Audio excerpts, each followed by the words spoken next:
भारत की यूनेस्को कहानी को आगे बढ़ाते हुए आज हम पहुंचेंगे बिहार और उत्तर प्रदेश। यह ऐसी विरासतें हैं जहां बुद्ध के ज्ञान प्राप्त करने से लेकर प्राचीन भारत की शिक्षा और मुगल आर्किटेक्चर तक की कहानी को बताती है। और इनमें से एक साइड तो इतनी नहीं है जिसे 2026 में ही यूनेस्को वर्ल्ड हेरिटेज लिस्ट में शामिल किया गया है।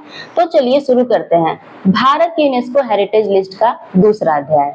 भारत में एक ऐसी जगह है जिसे बुद्धिस्ट ट्रेडिशन में उस स्थान के रूप में माना जाता है जहां एक इंसान ने ज्ञान प्राप्त करके बुद्ध का रूप ले लिया था। वह जगह है बोध गया का महाबोधि टेम्पल कॉम्प्लेक्स। बोध गया बिहार में स्थित यह परिसर बुद्ध से जुड़े पवित्र 4 प्रमुख स्थलों में से एक है और उनके एनलाइटमेंट से सीधा जुड़ा हुआ है। इस परिसर में प्रमुख महाबोधि टेम्पल के साथ बोधि कॉम्प्लेक्स और वज्रासन भी बेहद महत्वपूर्ण है। यूनेस्को के अनुसार इस स्थान पर पहला मंदिर मौर्य सम्राट अशोक के द्वारा 3वीं शताब्दी बीसी में बनवाया गया था, जबकि आज दिखाई देने वाला यह मंदिर 5वीं और 6वीं शताब्दी सी में बनवाया गया है। इसकी आर्किटेक्चर की खासियत यह है कि यह भारत में आज भी मौजूद शुरुआती बड़े ब्रिक बुद्धिस्ट टेम्पल स्ट्रक्चर में से एक है। यानी यह सिर्फ एक मंदिर नहीं, यह जगह बुद्ध के जीवन, बुद्धिस्ट ट्रेडिशन और प्राचीन इंडियन आर्किटेक्चर तीनों से जुड़ी हुई है। इसे ऐतिहासिक, धार्मिक और आर्किटेक्चर इंपॉर्टेंस के साथ महाबोधि टेम्पल कॉम्प्लेक्स को 2002 में यूनेस्को वर्ल्ड हेरिटेज लिस्ट में शामिल किया गया।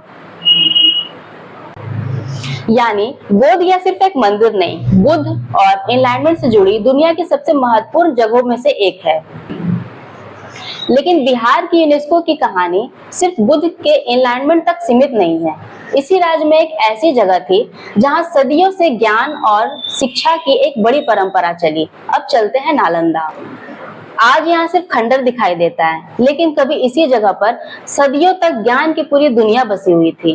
बिहार में स्थित नालंदा के आर्कियोलॉजिकल रिमेन्स लगभग 3वीं शताब्दी बीसी से 13वीं शताब्दी सी तक के इतिहास को दर्शाते हैं। यह सिर्फ एक धार्मिक स्थल नहीं था, यहाँ मोनेस्ट्रीज, स्तूप्स, श्रीन्स और एजुकेशनल स्ट्रक्चर का एक विशाल कॉम्प्लेक्स था। यूनेस्को के अनुसार नालंदा ने लगभग 800 वर्षों तक ऑर्गेनाइज्ड नॉलेज ट्रांसमिशन की परंपरा को बनाए रखा। यानी बुद्धिस्ट मोनास्टिक ट्रेडिशन के साथ साथ एजुकेशन और स्कॉलरशिप की भी एक मजबूत परंपरा यहाँ विकसित हुई।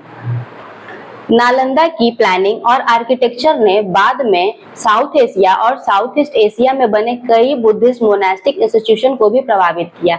इसी ऐतिहासिक और एजुकेशनल इंपॉर्टेंस के कारण 2016 में नालंदा को यूनेस्को वर्ल्ड हेरिटेज लिस्ट में शामिल किया गया।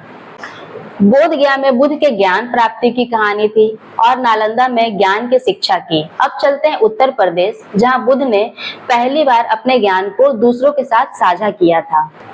बुद्ध को ज्ञान मिलने के बाद उन्होंने अपना पहला उपदेश कहाँ दिया था? जवाब है सारनाथ। उत्तर प्रदेश में बनारस के पास स्थित सारनाथ बुद्धिस्ट हिस्ट्री की एक बेहद महत्वपूर्ण जगह है।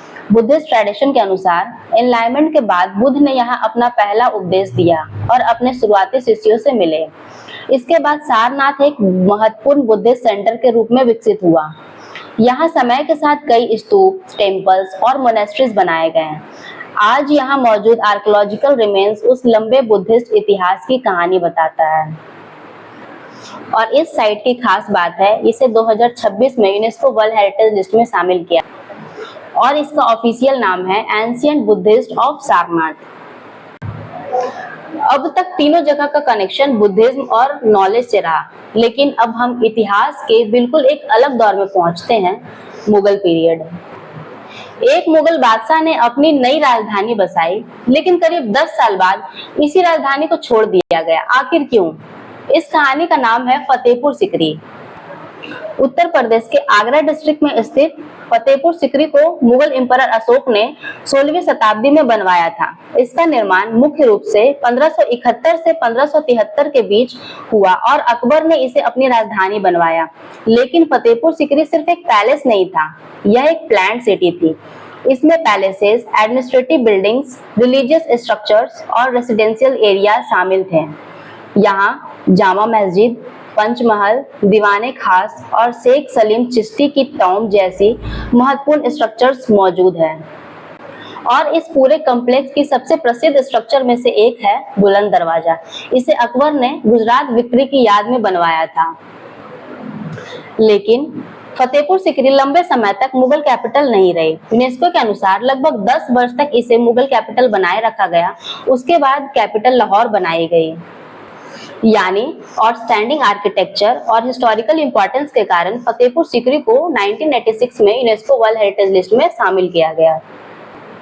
तो आज हमने बिहार और उत्तर प्रदेश की 4 प्रमुख यूनेस्को वर्ल्ड हेरिटेज साइट की कहानी जानी।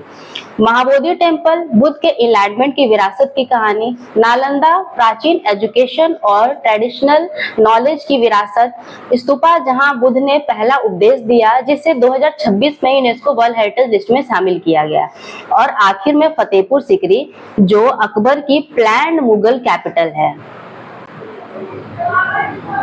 लेकिन भारत की यूनेस्को कहानी अभी बहुत लंबी है। अगली कड़ी में हम चलेंगे राजस्थान और गुजरात की तरफ, जहां मिलेंगे ऐसे शानदार हिल्स, फोर्ट, हिस्टोरिक सिटीज और ऐसी आर्किटेक्चर जिसे आज भी देखकर हैरानी होती है आखिर सदियों पहले इसे कैसे बनाया गया होगा। तो मिलते हैं पार्ट 3 में यूनेस्को हेरिटेज के साथ।